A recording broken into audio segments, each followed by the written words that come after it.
ओम नमो भगवते वासुदेवाय नमः। तो आप सभी का स्वागत है मेरे YouTube चैनल पर। कार्तिक मास महात्म्य के 19वें अध्याय में हमने जाना कि भगवान विष्णु जलंधर की पत्नी वृंदा का पतिव्रत धर्म भ्रष्ट करते हैं। पतिव्रत धर्म नष्ट हो जाने के कारण वृंदा भगवान विष्णु को शाप देती है, स्वयं अग्नि में प्रवेश कर जाती है। पतिव्रत धर्म के प्रभाव से वृंदा मुक्ति को प्राप्त करती है। तो आगे का वर्णन हम अगले अध्याय में जानेंगे। तो शुरू करते हैं कार्तिक मास महात्म्य का 20वां अध्याय। तो प्रेम से बोलो बाके बिहारी लाल की जय, विष्णु भगवान की जय।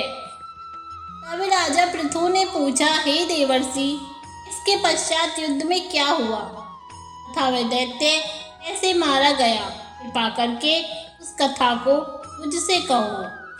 नारद जी ने कहा कि जब गिरिजा वहां से अदृश्य हो गई और गंधर्वी माया भी विलीन हो गई, तब भगवान वृषध्वज चैतन्य हो गई। उन्होंने लौकिकता व्यक्त करते हुए बड़ा क्रोध किया। फिर भगवान शंकर जलंधर से युद्ध करने लगे। जलंधर शंकर के बाणों को काटने लगा, परंतु जब काट न सका तो उसने माया की पार्वती बनाकर अपने रथ से बांध ली, जो विलाप कर रही थी।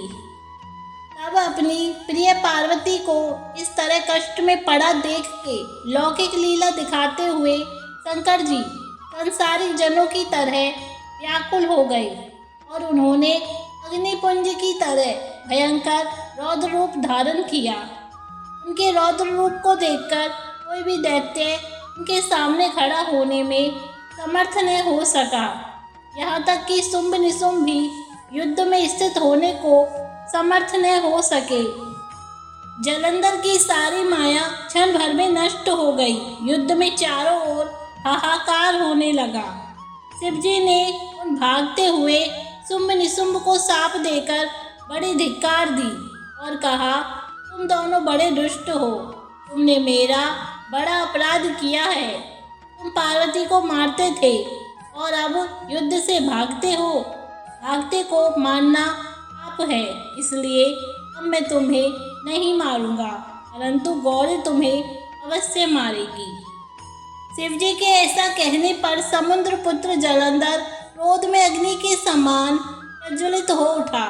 उसने शिवजी पर घोर बाण वर्षा करके धरती पर अंधकार कर दिया। तब उस दैत्य की ऐसी चेष्टा देखकर शंकर जी बड़े ही क्रोधित हुए तथा उन्होंने अपने बनाए हुए सुदर्शन चक्र को चलाकर उसका सिर काट दिया। एक प्रचंड शब्द के साथ उसका सर धरती पर गिर पड़ा और भयंकर हाहाकार होने लगा। अंजल पर्वत के समान उसके शरीर के 2 खंड हो गए। उसके रुधिर से श्रृंगाम भूमि व्याप्त हो गई, सारी धरती विहल हो गई। शिवजी की आज्ञा से उसका रक्त और मांस महागौरव में जाकर रक्त का कुंड हो गया तथा उसके शरीर का तेज निकलकर शंकर जी के शरीर में वैसे ही प्रवेश कर गया जैसे कि वृंदा का तेज गौरी जी के शरीर में प्रवेश कर गया। जलंधर को मरा हुआ देखकर देवता और गंधर्व सब प्रसन्न हो गए। तो बोलो शंकर भगवान की जय, पार्वती मैया की जय। तो इस तरह कार्तिक मास महात्म्य का 20वां अध्याय समाप्त हुआ। श्रीमन नारायण नारायण हरि हरि, श्रीमन नारायण नारायण हरि हरि। अगर आपको यह कथा पसंद आए तो कमेंट्स में जय श्री कृष्णा और राधे राधे लिखना ना भूलें। आप सभी का हार्दिक धन्यवाद।